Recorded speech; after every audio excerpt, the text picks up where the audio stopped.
Good morning, everybody. Mike Vacchi, Princetontrader.com, here with your Tuesday market webcast. All right, hope everybody is well. I took a little time off in and around the 4th of July. I'm back now and ready to go. We were back yesterday and back Friday, but now I'm back with you. So, in looking at this tape, you can see the Bollinger Bands are narrowing on the daily chart. We're fighting over the 9-day. We're fighting over the 20-day. You've got the new weekly pivot. This is hourly chart. New weekly pivot's involved at 44.50 half, which is a grand total of, not even a handle away from where it was last week. So we're up testing the 9-day. We're testing this whole area, 40 to 54. Yesterday in Globex, they took out the daily midband by 20 handles to the downside. 20 handles to the downside, and they could not keep it there. So another excellent example of the bears have a fantastic opportunity to convert the 20-day, to turn this daily chart into something where it's making resistance and we start to head down to the lower band, instead into something that really objectively looks like it wants to stay above the 20-day, make another higher high, take out this high, and if it does that, then it has some room to run.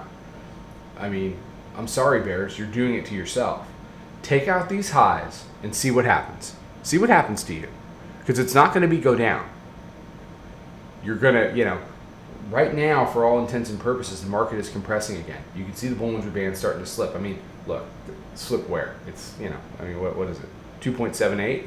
But historically, for the tape of the last 5 years, that's compressed.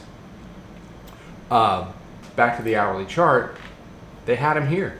They get back up, they break it, they test it around noontime, they reject it, and they head higher. And we've just been grinding higher up to the 9-day. Now, does the 9-day hold it in? Maybe. But it doesn't really matter until they take out this low now. They put themselves in a bad position. So you can see how tight things were during the holiday week. It came in, a little false breakout, false breakdown, and we're right back to baseline, which is really the weekly pivot. So the key for me today is, where do we close relative to weekly pivot and the 9-day? That's going to set up the rest of the week. There isn't a whole hell of a lot to talk about beyond that.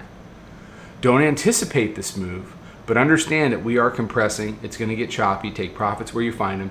Have some reasonable expectations about the number of handles that you want to gather in a day as we wait for the next expansion. 2 minutes and 42 seconds. That's all I got. It's short and sweet today because this market is compressing and it's very simple. Deal with the weekly, deal with the 9-day on the up, deal with yesterday's low on the bottom.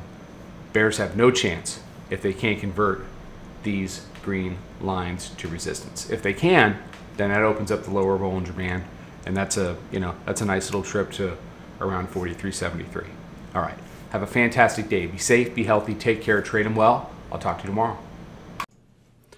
Follow us over on Twitter, Instagram, and Snapchat at Princeton Trader. Check us out on Facebook and join us for a free trial at www.princetontrader.com. Trade them well.